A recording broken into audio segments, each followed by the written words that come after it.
So we're going to have a welcome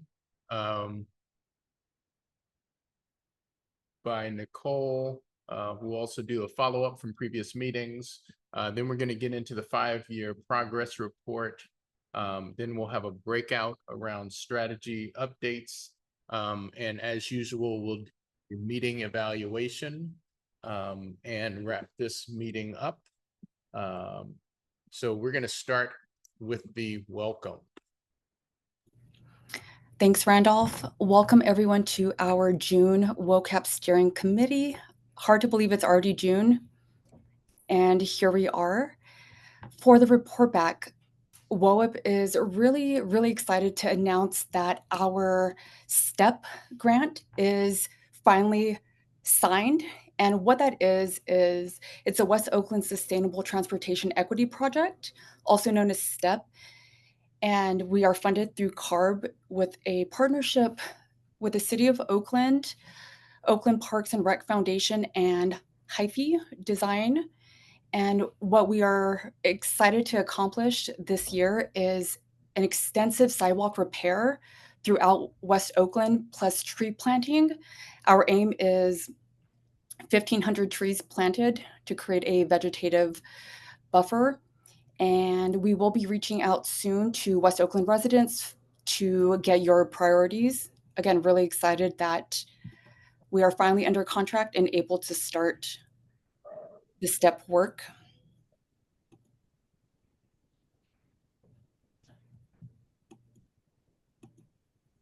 Okay, I'm going to move us into... Randolph, we don't see any slides.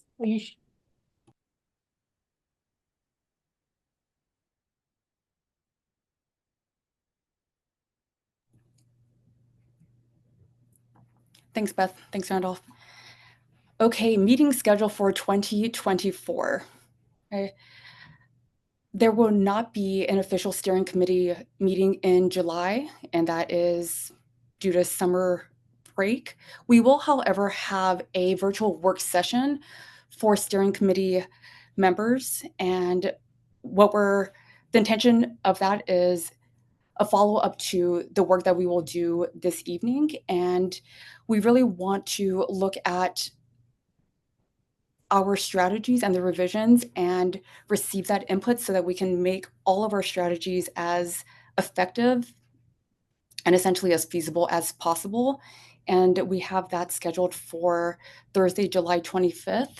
And for steering committee members, this is early morning, right, in terms of the workday, and we vitally need your input. So we expect to see all of you there. Let's see, you have two options, 10 to 11:30 and 5 to 6 p.m. Please reach out if either of those times don't work. Either way, we want to make sure that your eyes are on this so that we hear your voices. August will be a in-person steering committee only meeting, right, discussing carbon enforcement. September will be another public virtual meeting like the one we're having tonight, discussing the 5-year report for WOCAP.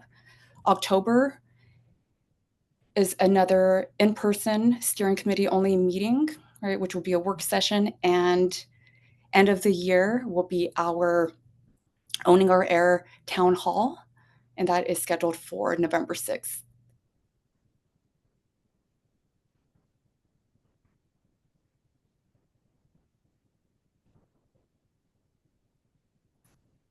So the other thing we wanted to announce is separate from, or I guess as part of WOCAP, as part of kind of being part of this statewide AB 617 effort, West Oakland Environmental Indicators Project has been participating on behalf of WOCAP in the Allies in Reducing Emissions, the ARE Collaborative, to provide input and kind of steer the creation of a air quality and health equity dashboard that'll be somewhat analogous to Cal EnviroScreen, but specifically for air quality and health outcomes that are impacted by air quality. So this is a CARB-funded online mapping tool that is currently being created by some researchers at the UCLA School of Public Health in coalition with Tracking California, so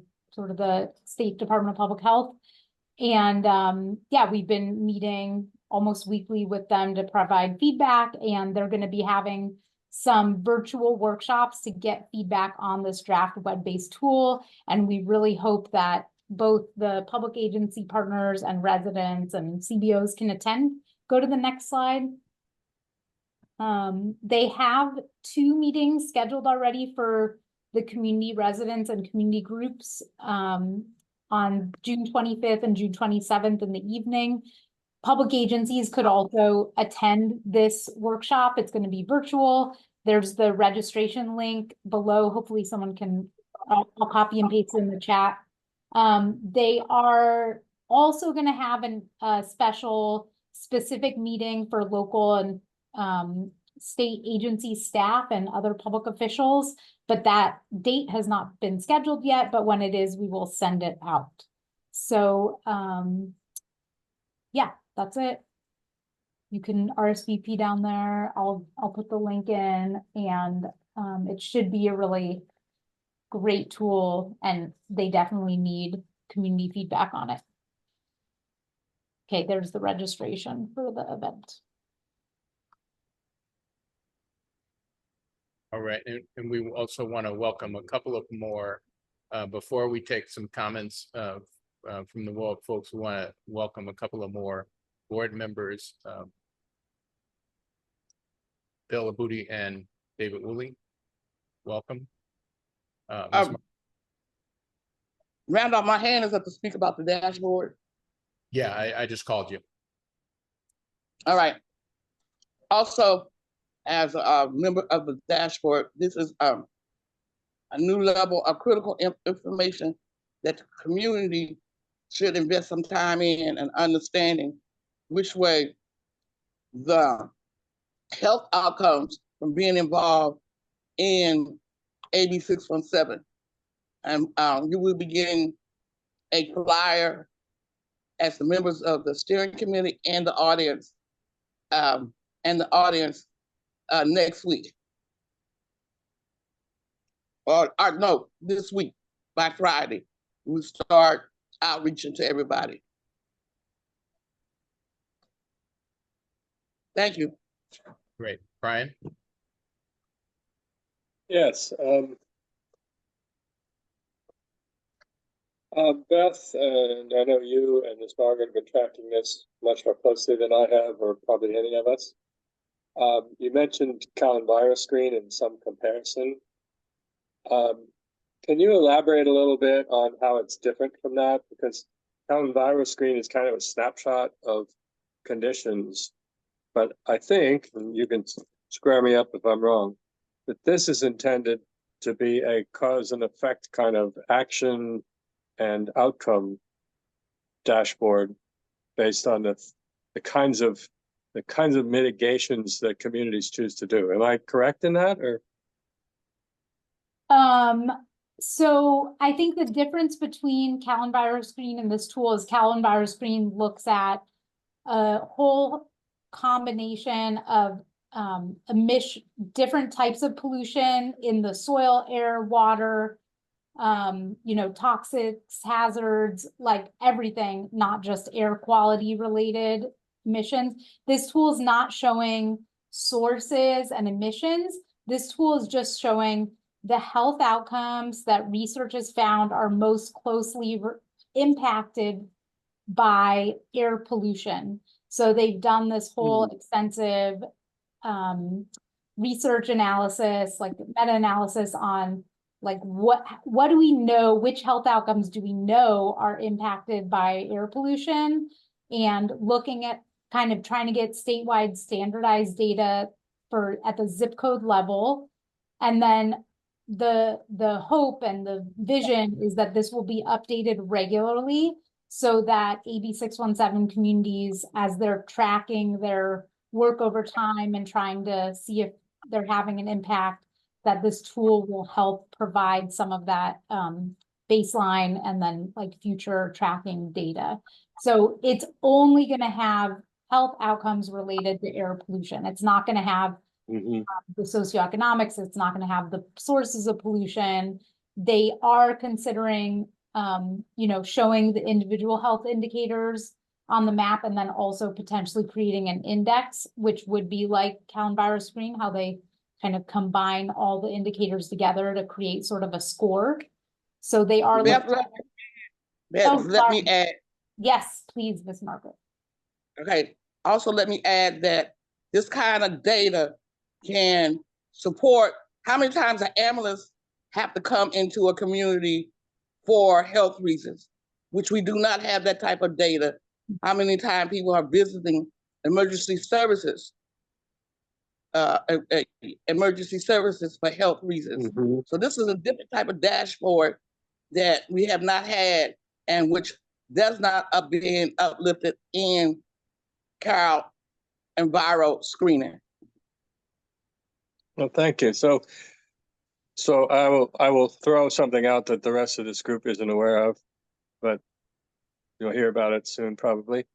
We're looking at devising some metrics, some measurements for our own air plan, the one that you are all the steering committee for. And so I thought that was what the dashboard was. That's why I'm asking these questions. So this is more of a more baseline information on a localized level, it sounds like, but they're not looking to measure the outcome of, say, planting trees or reducing pollution from trucks. It's more to get a better picture of the impact, so that then that might suggest remediations or mitigations, I guess, would be the benefit, one big benefit of it. Huh? Yes, and also that, like I said, we don't have data per community, per census tract.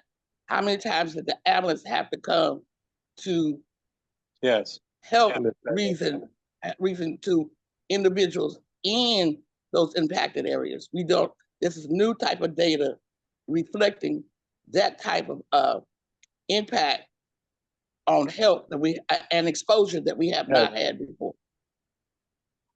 So Gotcha. this might be useful for us in our research project that we're about to start with funding from EPA to figure out what are good metrics for measurement. If you can find ways to reduce the incidence of ambulance visits, or for example, maybe that's a good measurement for improvement of air quality. So that, yeah, it's very interesting. And thanks for that update. Yeah, and one quick thing, I didn't mean for this to turn into a whole thing, but one quick plug I will say is that we're hearing from the researchers, and you know, I experience this regularly collecting data, that it's really hard to get health data from the state that's updated regularly. There's a lot of bureaucratic barriers to it. And so part of, I think, what we hope to residents and CBOs and agencies are advocate for and speak up about at this meeting is just the state is expecting people to do projects that have a health impact and to track it, but there's not great public data available and on a regular basis at a small scale. So, you know, those are little things that we can talk about at the meeting. Okay, we've got two more. We've got Bottom line, this is more hyper local data that reflects what's happening block by block that we have not had in the past, and also possibly who is the insurers or the insurance coverage from each of these communities that we have not had either. That Okay. and I also include how many people are using Medicare and Medi-Cal. Gotcha. We've got three more comments, and then we're going to get back on track with the follow-up from May. David Gonzalez. Hi, I was just really exciting to hear about this dashboard, and I just wanted to make sure I'm understanding what it is. So is it going to be like you have repeated measures of all these different health outcomes through time, and you said zip code level. So are there some health outcomes that we won't have data on because a lot of them, you know, they can't share them at the zip code level for privacy reasons? I'm not sure about that. Oh, sorry. Go ahead, Ms. Margaret. Also, how in our local neighborhood clinics, how many people come for services that we have no idea that's related to issues of air, water, and soil? How many times that the school district maybe absences related to either the child or the parent? We don't have that type of data. Yeah. And how do you ask for that type of data? Does that answer your question, David? David, at first the dashboard will only have point in time data for one, whatever they're doing is their baseline data, like probably 2022 or so. But the hope is that over time, Tracking California will update it on a who knows how regular basis. And then groups like ours could, or like this group could study the impacts of the interventions that are happening in West Oakland. Okay, that's really cool. Maybe we can get Hi, baby. by your little buddy on your Yeah, lap. we need to see the little baby. Oh, this is Ava. This is her first meeting. Good. Save the world. We're going to have Lily, Alverdia, and then we're going to move to the follow-up from May meeting. Yeah, thank you. I just wanted to get a little bit clearer understanding, I hope, kind of building off of your questions, David, and also some of what you've mentioned, Beth. The difficulty of getting state level data, yes, you're right, you're not wrong.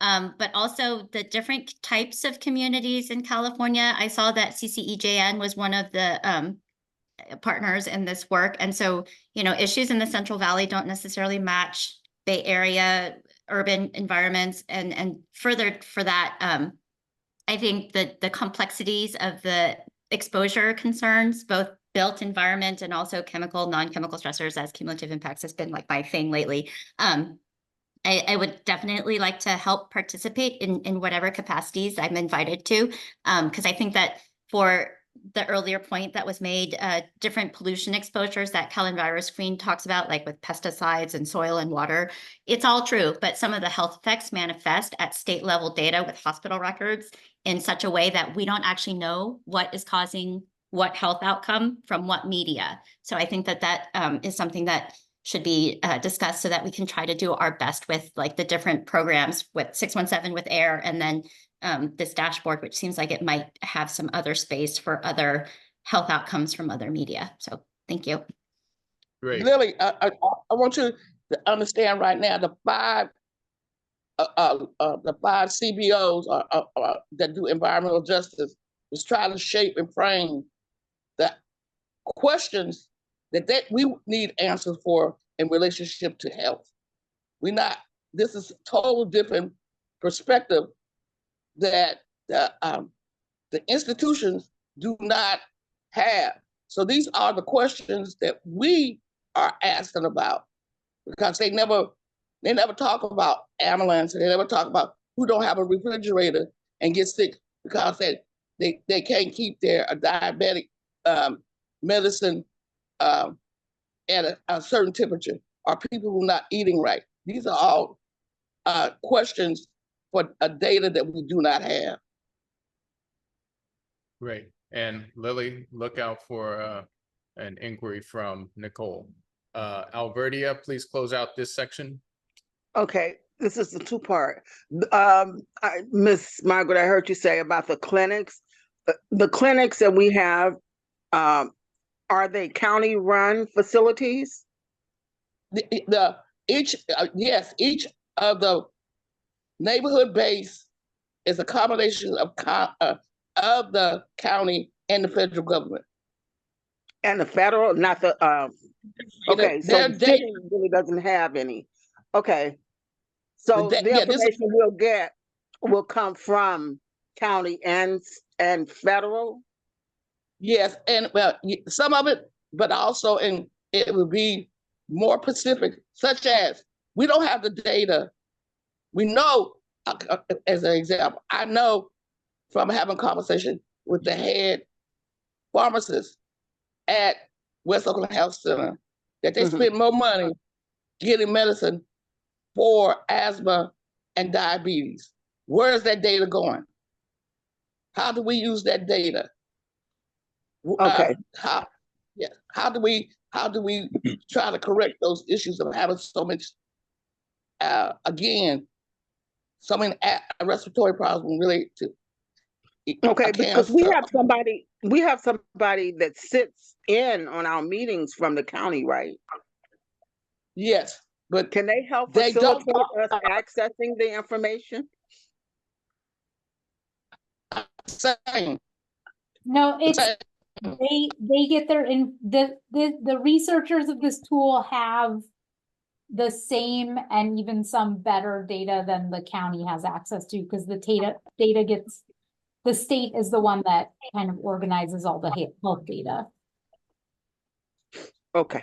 But these are all questions that are great to bring to the meeting. So I encourage everyone to go to the meeting, because if this is like an exciting thing for you all to talk about, which it sounds like it is, then I think you'll have a lot of fun at this feedback session and being able to provide your insights at that meeting. And if you could and what information. I'll put the flyer in I'll put the flyer in the chat.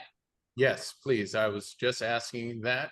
And FYI, the community clinics are federally qualified health centers and run by Alameda Alliance, which is outside of the county, but County Board of Supervisors has oversight as well of this as well. And that's from Tram.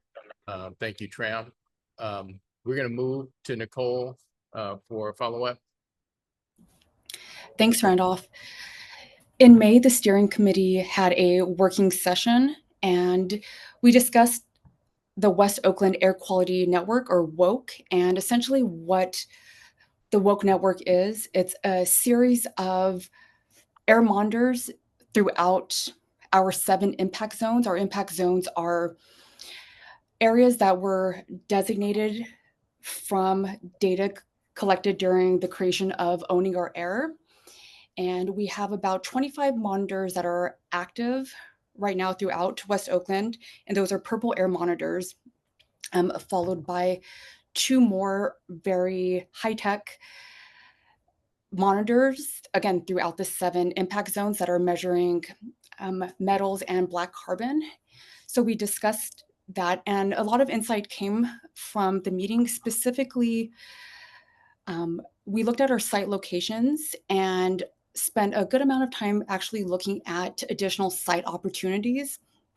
And most importantly, I would say, is determining what an accurate and community-oriented and community-centered map actually looks like. And all of those revisions and feedback will be incorporated and presented during a quarterly WOCAP meeting in the future.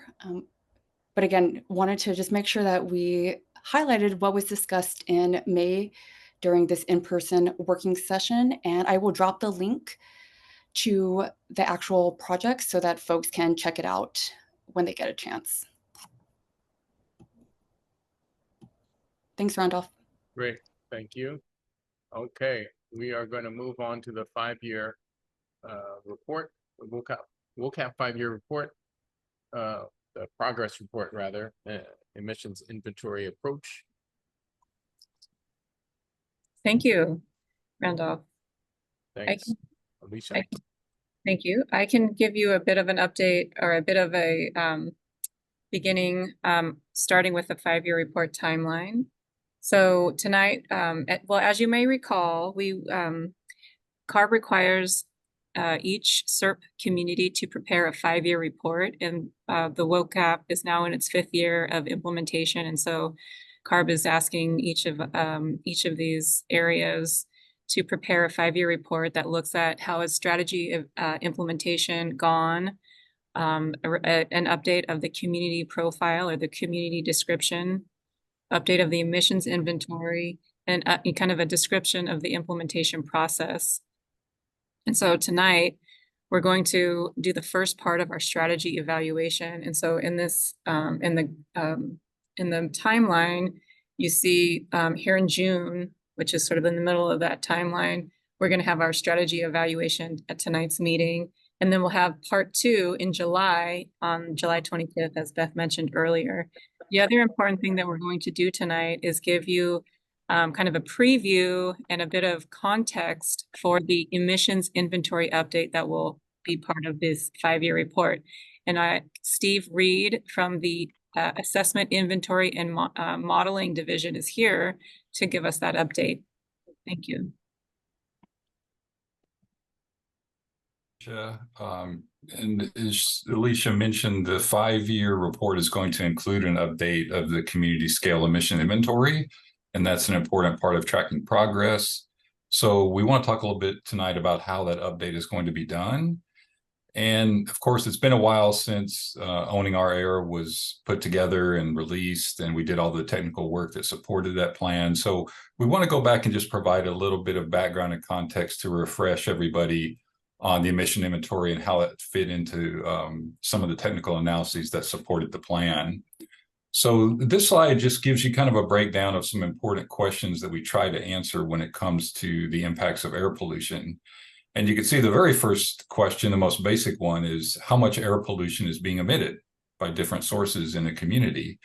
And that's where the emission inventory really comes in. It's trying to quantify how much pollution is being emitted by specific sources, and then collectively, how much is that adding up to? Once we have that information, then we can do all kinds of other analyses. We can look at ambient concentrations. We can do modeling to show how the emissions spread across the community, what concentrations people are exposed to. We can do measurement studies to also support our understanding of pollutant exposure. And then ultimately, of course, what we're really concerned about are health effects. But the starting point of all that is trying to understand the emission inventory, how much emissions are actually being produced. So if we go on to the next slide, when you think about an emission inventory, there's a couple of basic concepts. One is, what sources are we considering in the inventory? And then the second one is, what pollutants are we going to look at and include in the emission inventory? And so we want to talk a little bit about that in terms of the inventory that's being put together and updated for West Oakland. So sources can be broken down into two main categories. One of them is stationary sources and one is mobile sources. Stationary sources, of course, are emitted at a fixed location. Things like permitted facilities, Schnitzer Steel would be an example in West Oakland. But there's also stationary sources that don't require permits from the air district. And that would be things like fireplaces or residential water heaters, smaller, more dispersed sources that do have emissions associated with them, but they don't have the same kind of permit requirements that larger industries do. And then, of course, in West Oakland, mobile sources are a huge concern. Cars and trucks that travel on the freeways and local streets, and then off-road sources that are servicing the ports and the rail yards, tugboats, cargo handling equipment, locomotives, ships. All of those are really important emission sources in West Oakland. All of them were included in the original emission inventory. If we go on the next slide, then we can talk also not just about sources, but about what kinds of pollutants are included. And there's two basic categories of pollutants that we usually consider in an emission inventory for a community like West Oakland, or even if we're looking at the whole Bay Area region. One we could call criteria air pollutants, or CAPs. These are pollutants that harm human health, and they're regulated based on air quality standards. And those standards, in theory, define clean air or safe levels of air pollution. The standards get updated periodically. One example is for fine particulate matter, PM2.5. The air quality standard for that pollutant actually was just lowered by EPA. And so that's going to trigger activities to bring our air into compliance as a region with that new standard. And so fine particulate matter is really important from a health perspective. And it's something that was included and emphasized in the original emission inventory for West Oakland.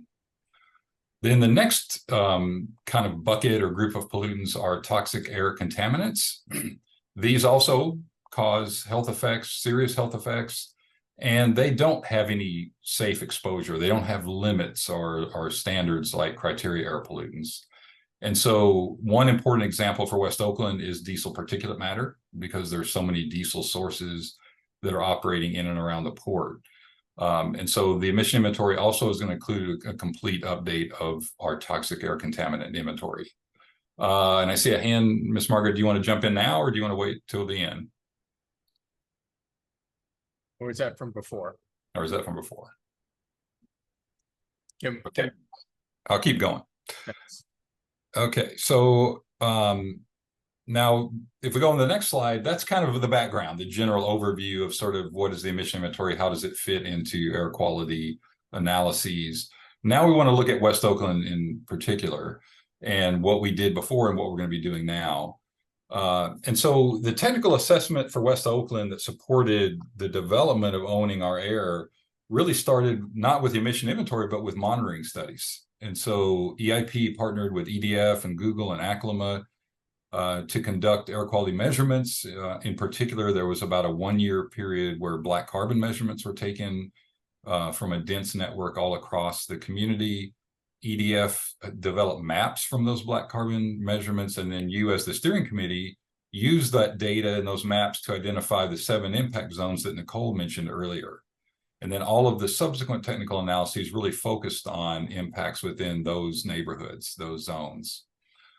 So if we go on to the next slide, after the measurement studies and the zones were identified, that's when the emission inventory kind of kicked in. So the Air District put together emission inventories for the sources and pollutants I mentioned a moment ago, and we did that for 3 years. We developed a baseline 2017 inventory to sort of set those initial conditions. And then we did forecasted inventories for 2024 and 2029 using the data that we had at the time, sort of the assumptions that we were working with back in 2018 and 2019. And so, as I mentioned earlier, this included estimates for PM 2.5, diesel PM, and other air toxics that contribute to cancer risk and other health risks in the community. And so in those forecasts, we did kind of a business as usual forecast. What if the plan had never been implemented? And then what will the future look like when the plan is implemented? So there were some different flavors of those forecasts. And then we took those emissions estimates, and we ran them through a dispersion model to estimate exposures in those 7 different impact zones. What were people actually breathing in those 7 parts of the community? And that was then used, if we go on to the next slide, was used to estimate how the different sources in the inventory are contributing to those exposures, to those risks. Before we move on, can you explain the dispersion model? Yes, so a dispersion model takes emission inventory data and meteorology data, topographies, and it basically estimates how much air pollution is going to be in the air in a given region, given those conditions. And so it's a way of, because you can't take measurements at all times and places, and so the model allows you to predict what would be happening in places where you don't have measurements or you don't have a good understanding of what the concentrations might be. And also allows you to look at future conditions. So you can sort of forecast in the future and say, if this changes over time, if we reduce this emission by 20%, what will that do to exposures down the road? So it allows you to kind of play what if scenarios as well. Gotcha. Thank you. Yeah, that's a good question.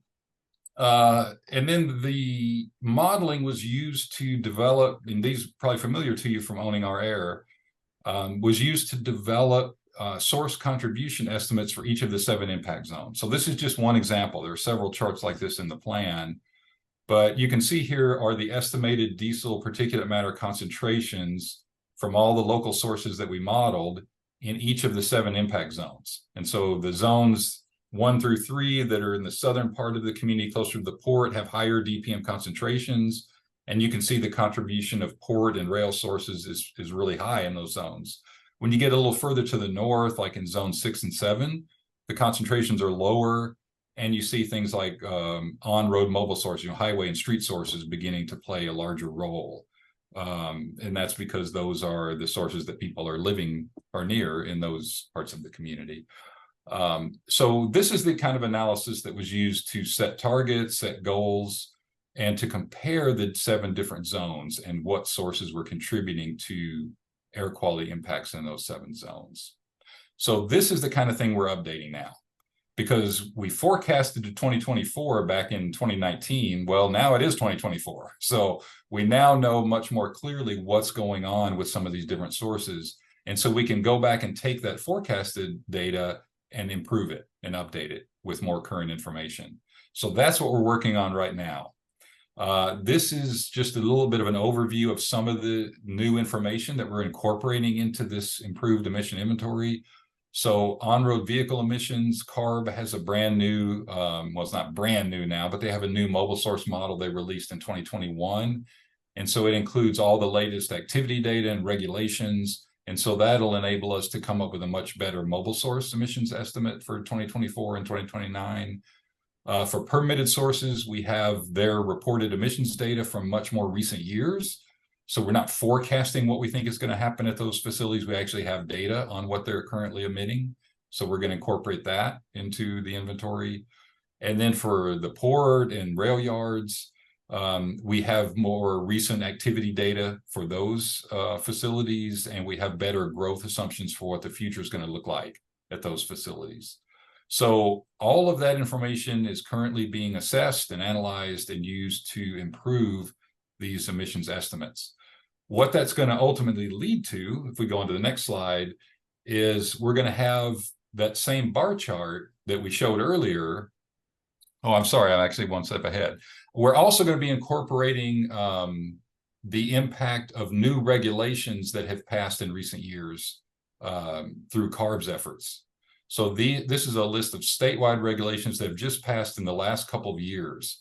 And so we want to be sure to estimate the positive impact of these regulations within West Oakland. So one example, there's a heavy duty inspection and maintenance program for trucks now. You know, we all have to go get our cars smog checked. Well, now trucks have to do something similar to make sure their emission controls are working properly. So that is going to help to reduce emissions from trucks. We want to make sure that we're capturing those benefits in these updated emissions estimates. And so we're working with CARB. We just had a call with them this week to talk about how we're going to do that. And then the last slide is ultimately what we want to come up with is we want to replace the bar chart that's on this slide. This was our look at 2024 back when we put together Owning Our Air and what we thought it was going to look like. And so now we want to update this and say, what does it really look like? How close were we? How close are we to meeting these targets that we set back in 2019? So we're working right now to complete inventory updates for 2024 and 2029. We're going to carefully document emissions changes that result from either activity changes, activities went up or down, regulations that were passed, plan actions that had positive benefits. And we're going to try to show how all of those things contributed to changes in emission inventories and air quality in West Oakland. And we're going to be updating this source contribution analysis that we show here as well to look at how the mix of sources might look a little bit different now than what we thought it was going to look like. So that's what we're working on. We're going to bring back more detailed results in September and present those to you. And if you have questions in the meantime, please reach out. But that's what we're working on, and we look forward to bringing you that data later this year. Great. We've got a couple of questions, but also, Steve, by the way, you've got a great radio voice. We've got a few questions, but could you also put your contact information in the chat? That would be great. Absolutely. And, we're gonna let's hear from the board, CSC and public first, and then we'll go to Miss Margaret to close this section out. David? Oh, nice presentation. Thanks a lot, Stephen. So can you, I understand that the port is also doing a new inventory. And is this duplicative of that, or are these things kind of complementary, or do you have any sense about that? Can you tell me a little bit more about what's this other inventory? Who's putting it together? The Port of Oakland. Oh, yeah. Well, the Port of Oakland had, they periodically update their inventory. They had a 2017 inventory that was incorporated into the original Owning Our Air work. They've released a 2020 inventory. We're going to be using data from that. That's the most current data that's publicly available right now. So we're going to be using that and doing some forecasting with it. But as better data becomes available, we'll track that and incorporate it as we go down the road. But for what we're doing right now, we're using the 2020 inventory and doing some forecasting with it. See, maybe I can go deeper with you on a separate call, but the ports inventory from 2017 to 2020 were heavily criticized by the community, by BAAQMD, and by CARB because of the limitations that they used, particularly in relation to mobile sources. So, hopefully that you guys and the other agencies are talking to them about how they're going to do this new one so that those flaws are addressed. But I'm not sure that working off of that inventory is a good starting point, at least not if I'm talking about the ports inventory, not BAAQMD's inventory. Yeah, well, we don't do an independent inventory for the port. So we would be relying on what the port has published, and we review it and we assess it, but we don't put together an independent inventory. Well, see, that inventory was deeply flawed. So if you're starting from that, that's a real problem for me anyway. Okay, well, that one won't work out right now, but thank you. Noted. Jimmy? Yeah, Stephen, thank you so much. Great presentation. How does all the really excellent work that has been done in West Oakland on the street-by-street inventory factor into like the dispersion models and inventory updates? We're just so unique to have that data set here. And so there you're talking about the measurement data? Yeah, where the cars are driving around street by street. Right. So yeah. AACLMA, yeah. Yeah.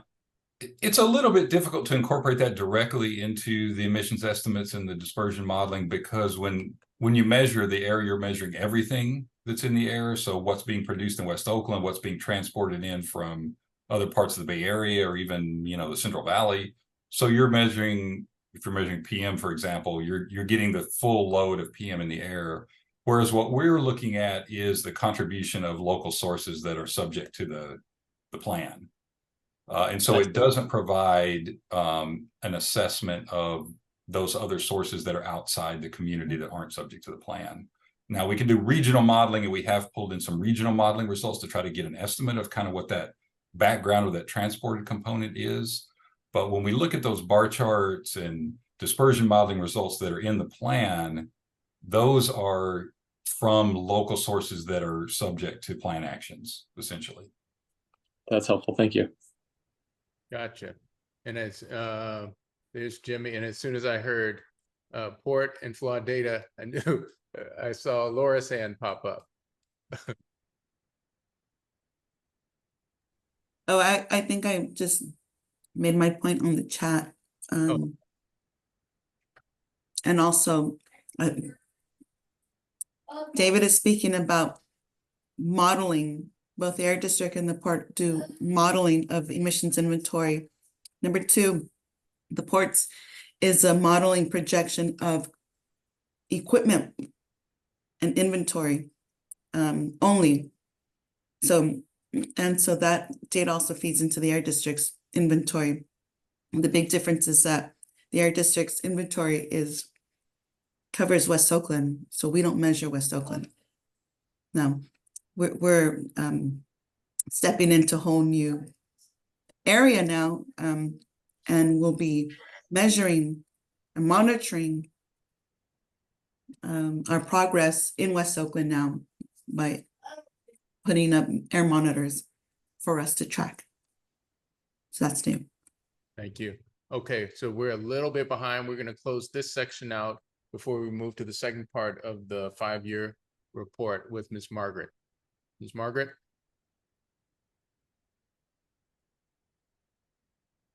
Ms. Margaret? Okay, I'm going to come back to Ms. Margaret. And we're going to move on to the next portion. Okay, wait a minute. Wait a minute. Okay. Am I speaking about modeling and relationship to air monitoring, and how the port is just now in their overall history start talking about air monitoring?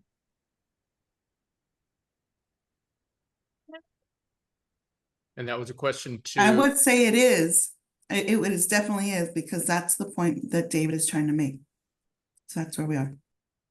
And that information that's from modeling have not been very supportive of emission reduction because they have not done any air monitoring over the last 20 plus years.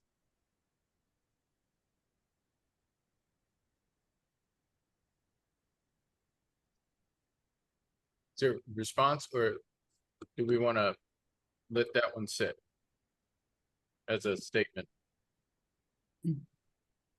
Okay, let's do that.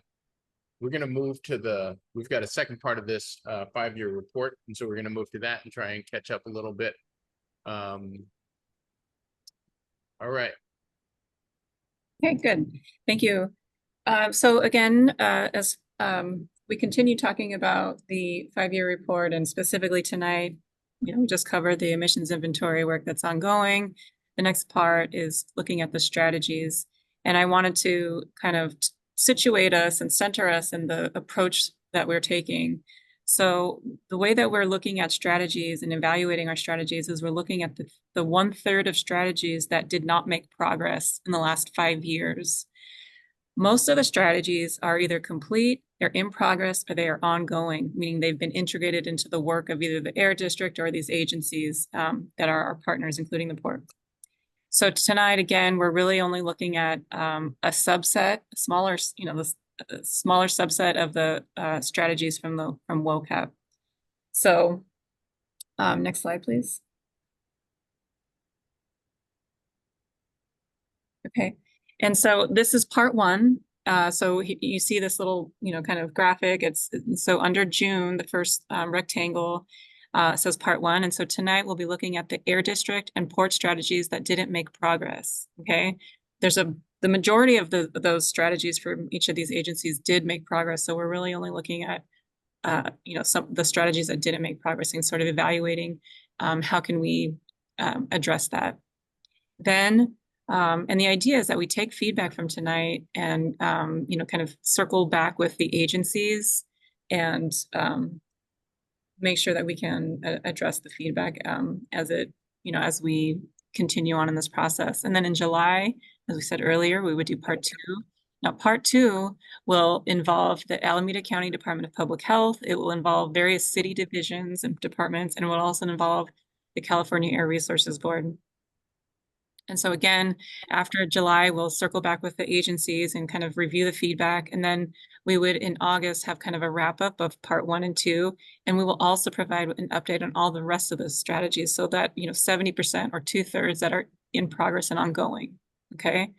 So that's kind of the overview of, or the approach and the process. Next slide, please. Next slide is just kind of a snapshot of how many strategies we're looking at that didn't make progress in the last 5 years for the Air District and the Port. And so we have 6 Air District strategies and 5 Port strategies. Next slide, please. We wanted to kind of outline the process that we took to kind of come up with some of these, with the approach to the strategy evaluation. So the first thing that we did was, obviously we identified the strategies that didn't make progress, and then the Port and the Air District each kind of reviewed internally and developed some draft revisions, or kind of developed an approach. Then tonight, then we sent out a workbook to the steering committee, so hopefully everyone got that and was able to kind of review the strategies ahead of tonight's meeting. And then here on step 3, we're at tonight's meeting, community steering committee meeting, as well as next month, and then we'll review all of your comments, hopefully that you've been able to kind of review ahead of time. And then in terms of future steps, we will review the feedback, make further revisions to the strategies, and then finally we would summarize comments and send final revisions based on the feedback that we receive. And then and we can go over the date for the July work session. It's July 25th. Yeah, sorry, I see that answered. Okay, good. And so we do have a breakout activity tonight, and if I can kind of outline that. The next slide. Okay, so we're going to do 2 breakouts tonight. We're going to kind of break into CSC, the Community Steering Committee members, and then members of the public. And then we have an activity where we'll look at the original proposed strategy the original strategy. We'll look at the proposed action. So the proposed actions fall into two basic categories. It's either to revise it or to close out the strategy. And there's a rationale that we would review together. And then we want to answer the question, does the proposed action revision seem right and aligned with the intent of WOCAP? Okay. And then we'll have a large group report out. Are there any questions?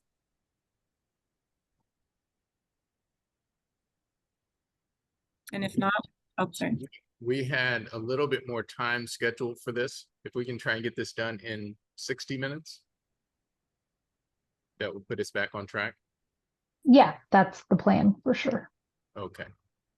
Yeah, I think let's say 40 minutes in the breakout group, and we'll just have a slightly shorter report. Okay. Report out. And then Randolph, can you give us a, like a notice when we're at like 30 minutes? 7:40. Yeah. So Okay. if 7:40, then I'll be kind of nudging. Yeah. Well, 7:40 close the room, but like at From 7:40 close. 7:20, give us a heads up that we're halfway done. Correct. All right. Enjoy.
Okay.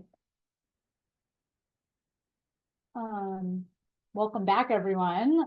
So Alicia, do we want to go through each one, or do we want to just kind of give general, how do you want your group to report back? I think general kind of sentiment is, I think our group could kind of do the general sentiment. Great. How about you, Beth? How did Yeah, your? I think that works. I will do a screen share and take notes while people talk, if people want to see that. Okay, so do you want us to go first then? Yeah, your group one. Oh, wait, that's right. Okay, well,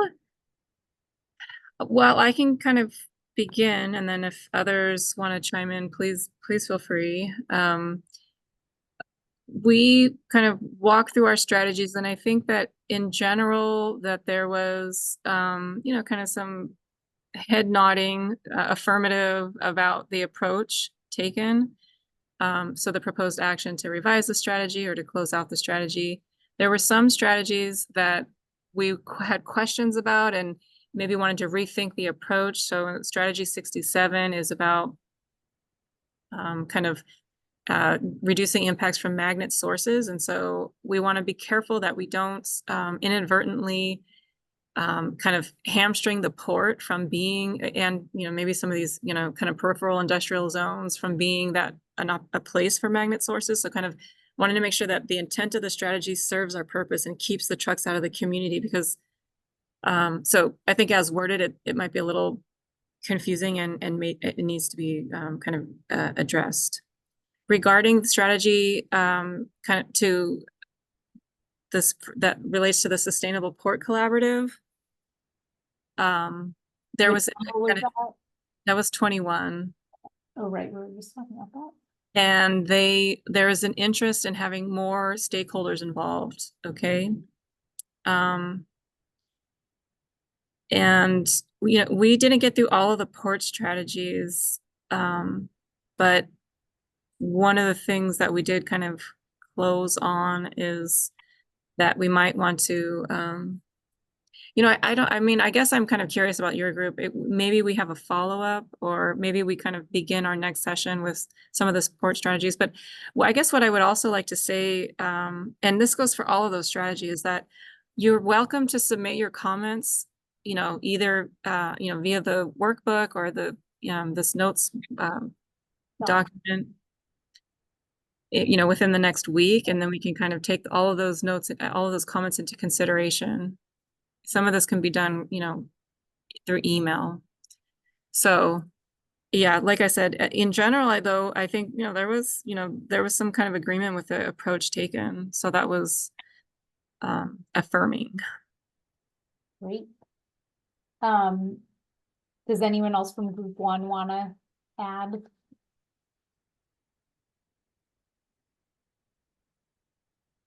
No. Okay. Brian, are you interested in doing our group two report back, or do you want me to, or Miss Margaret? I do have comments to make, but one. Let's hear them. I heard a lot of crickets. Guys, it felt as though that the members of this work breakout group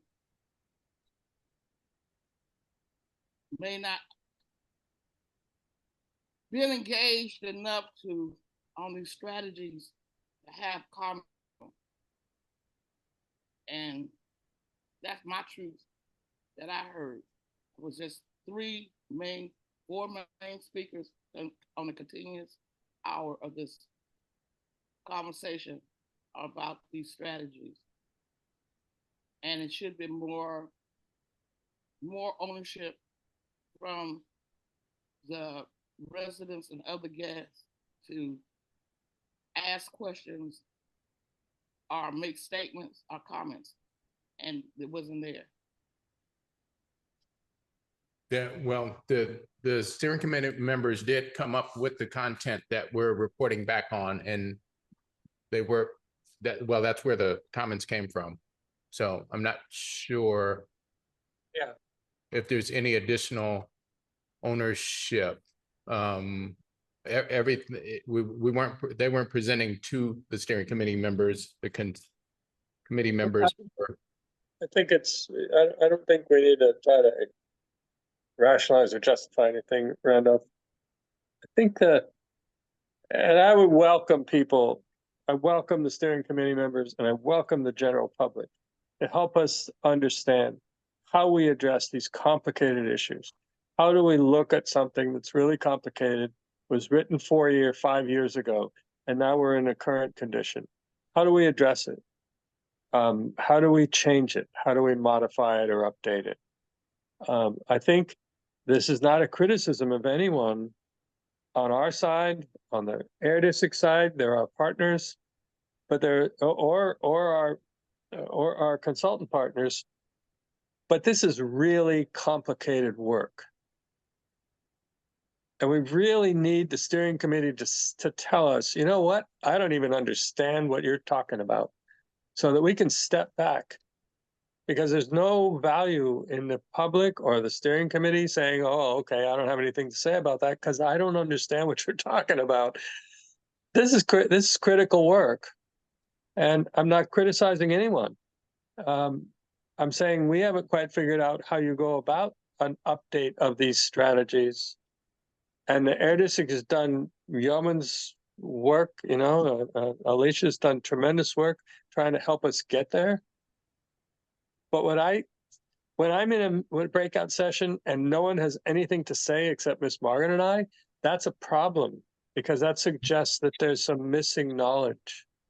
So my goal is that the steering committee clearly understands and the public clearly understands what these are about and how we get there. And I don't actually know how to do it. I welcome everyone helping us get there. Yeah, thanks. And at least in our group, I don't think anybody did not grasp what was going on. But I was going to share some of our group, even though Ms. Margaret said there was some quiet moments in our group, there were, It's another defensive situation. There were great comments came from our group. Yeah, there were some great comments in our group. A lot of questions that I think the co-leads will have to go back, research, and provide, additional answers and thought about. We similarly wanted to see an interest in having more stakeholders involved in strategy 21 and kind of calling out responsible parties instead of just programs. The question about deferring to what LA and Long Beach are doing, whether that requires some second thoughts, was important for the group. And I think thinking about adding to this strategy around the clean locomotive programs, kind of adding a second part of it, which would be, even though we're having trouble moving the NSF because of it needs some federal rules to move things.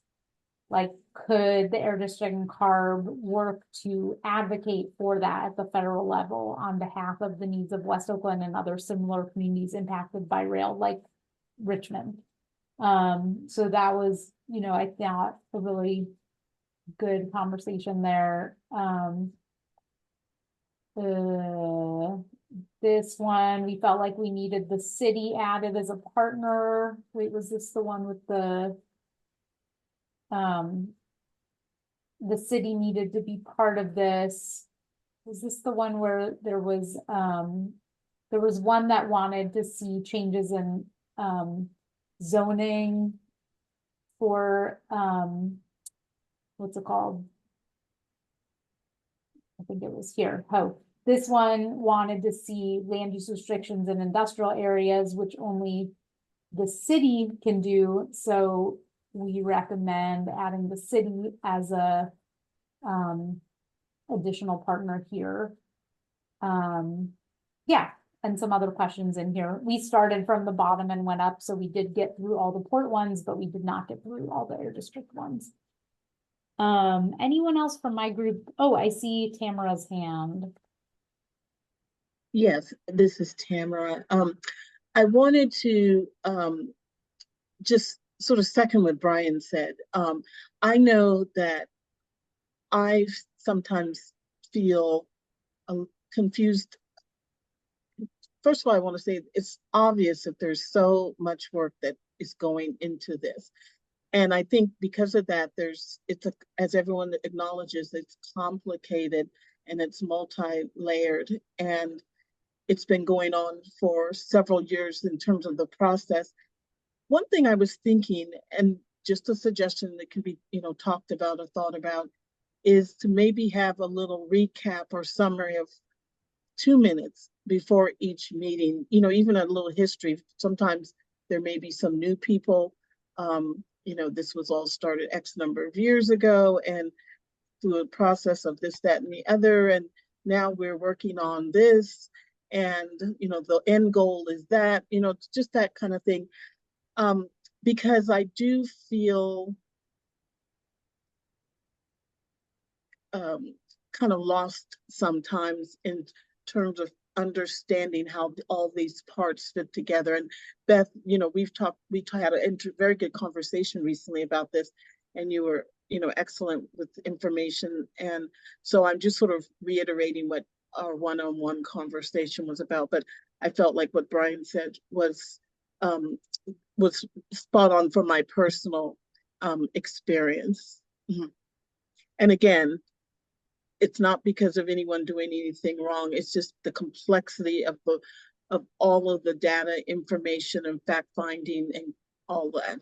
Thanks. Well, that makes me think, going back to our colleagues, how do we make these strategies not have so much complex language in it that others can follow what is being asked of them? And I think that's worth a try each time we want to bring such things to the steering committee and the community, so they may feel a little bit more relaxed in responding to some of the questions. I think we need to find a way to take the complexity out of it. I see Bill's hand. Yes, thank you. We had actually a pretty good discussion. I think our group agreed on a lot of stuff, but we didn't have enough time to go through everything. But to this discussion about the strategies, we started to talk about strategy 43. And I remember the early meetings, the first meetings, and getting all these strategies together. The intent of strategy 43 now is being changed to something completely different. And I remember I worked on strategy 43, and it's very simple, where it talks about the port studies the effect on truck flow and congestions due to increased size of the larger container ships. And this is very, very important to really being able to identify the root cause of all of these issues that we have down the road, where truck parking is required, more truck parking is required, more trucks are required. We've got appointment systems that are not efficient because of the larger vessels. And we have to understand, and there should be actually more details behind that strategy 43 to explain to people why this is being asked for. It's a study to show, because the port is constantly saying, we're going to dredge to get bigger and bigger vessels. We actually, on the dredge side, we're getting slaughtered here by bigger and bigger vessels, because they expect us to move them in an instant as soon as they're offloaded. And where do we put these things? They start to overflow. They don't want them near the vessel because they need to unload the big vessel next to it, you know, that's coming after it. And they increase the penalties on us and they stress the hell out of us.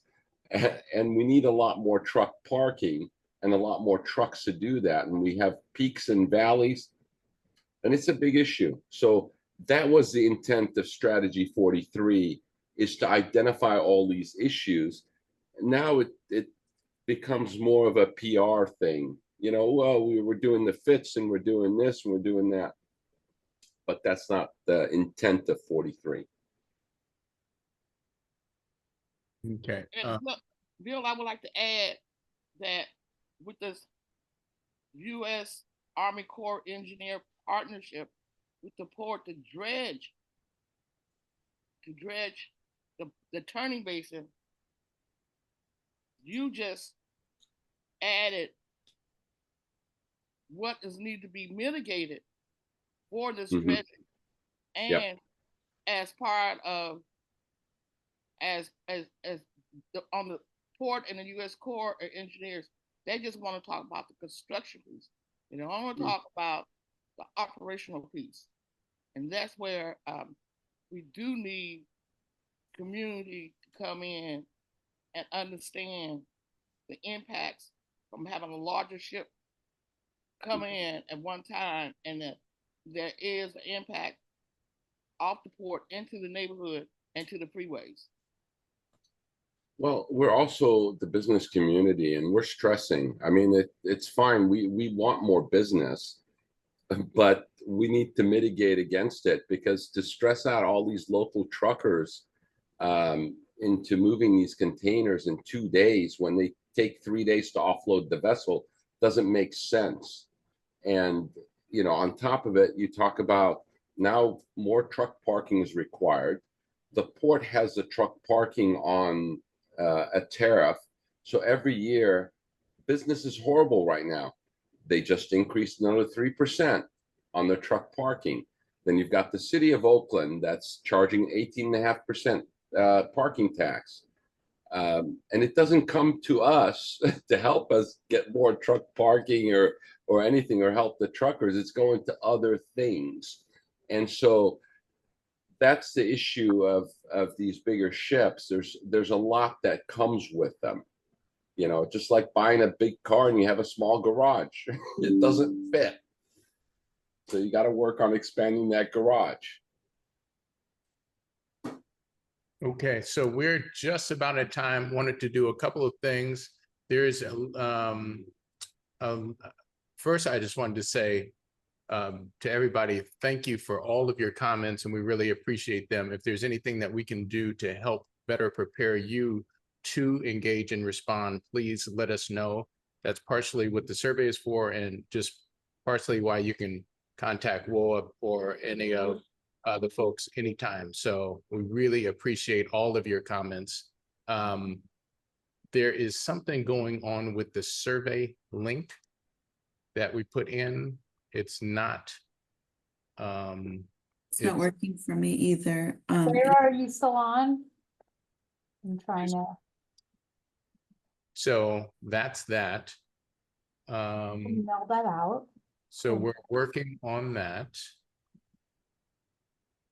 And another thing that I wanted to say is that there's no July meeting, but we'll be in touch and you'll be getting communications and we'll have the notes up.